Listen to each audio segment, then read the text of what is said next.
You know that feeling, right? You're staring at a page in the Bible, your eyes are scanning the words, but the meaning, it just feels like it's somewhere over the horizon. It happens to all of us.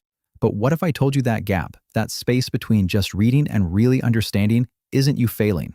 What if it's actually an invitation to become an interpreter?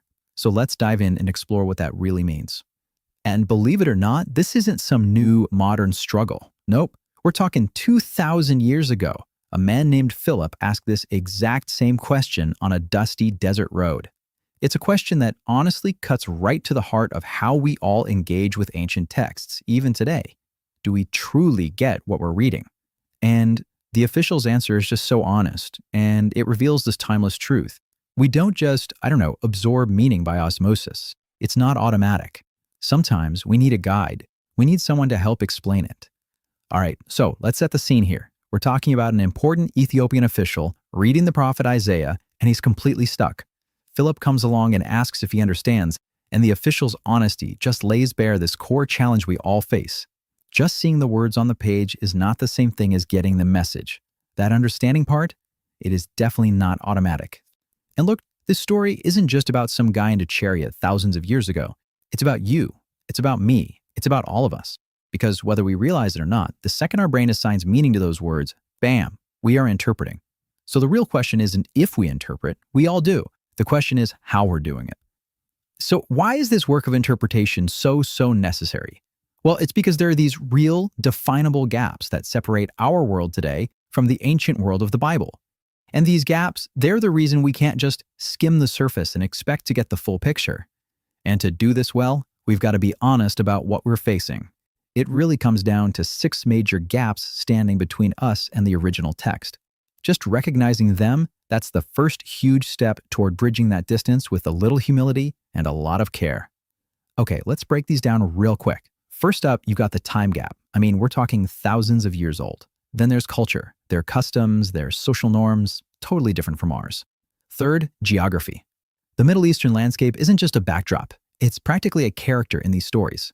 Fourth is language. The original Hebrew, Aramaic, and Greek have all these subtleties that, don't always come through perfectly in English. Fifth, the literary gap. You can't read a poem the same way you read a history book, right?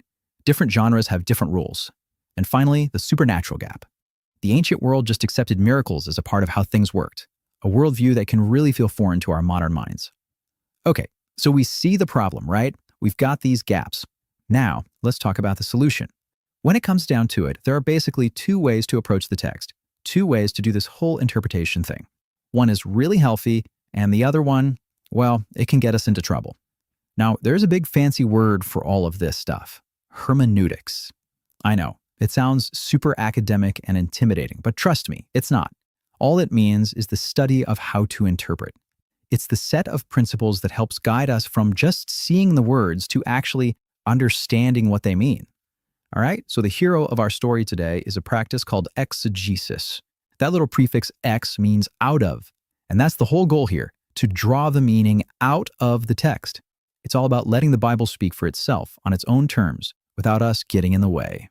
And then there's the opposite. And honestly, this is the trap we all fall into sometimes. It's called eisegesis. That eyes part means into. And this is exactly what it sounds like. It's when we read our own ideas, our own baggage, our own agendas into the text, basically forcing it to say what we already believe. And the difference between these two is absolutely crucial. Exegesis draws meaning out. Eisegesis reads meaning in. Exegesis starts with the question, what did the author actually intend to say here? Eisegesis, on the other hand, usually jumps right to, so what does this mean to me? At the end of the day, exegesis means we submit to the text's authority, while eisegesis means we make the text submit to our own ideas. And this really illustrates that fundamental choice we face every single time we open the Bible. Are we going to listen to the text on its own terms, or are we going to twist it to say what we want it to say? The goal always is exegesis. The goal is to listen. And this isn't just, a good study tip I picked up somewhere. It's actually a biblical command. The Apostle Paul told his protege Timothy to be a worker who rightly handles the word of truth. And think about that for a second. That phrase clearly implies that you can also handle it wrongly. So what does that phrase rightly handling even mean? Well, it comes from a Greek word that literally means to cut a straight line. Now, remember, Paul was a tent maker.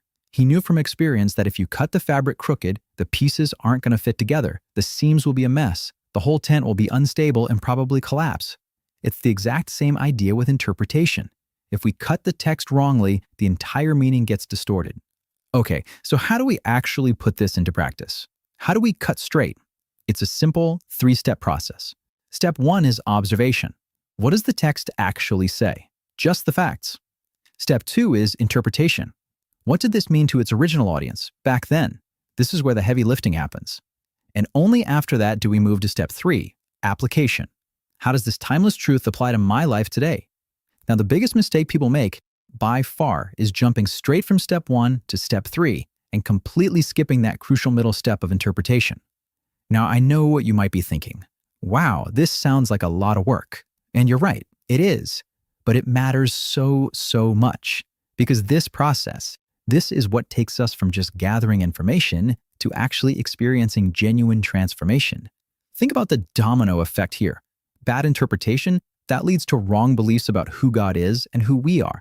And wrong beliefs, they inevitably lead to wrong living. But careful, honest interpretation, that true exegesis we talked about, that is the path to right belief, which leads to right living and ultimately to a transformed life. Here's a little phrase that I think sums this whole idea up perfectly. Ready? The Bible was written for us, but not to us. Let that sink in. Its message is absolutely for everyone, for all time. But it wasn't written to a 21st century audience. It was written to an ancient one. Our job is to be the bridge across those gaps so we can understand the timeless message that they received first. And when we do this work, something pretty amazing happens. We see a perfect example of it way back in the book of Nehemiah. After the law was read aloud, the leaders gave the sense. In other words, they interpreted it so that the people could finally understand. And what was their response? It was joy, pure joy, because clear understanding brings incredible joy. So I'll leave you with this one question to think about the next time you open your Bible. Just pause for a second and ask yourself, honestly, what am I bringing to this text? What am I reading into it instead of doing the work to draw the author's intended meaning out of it?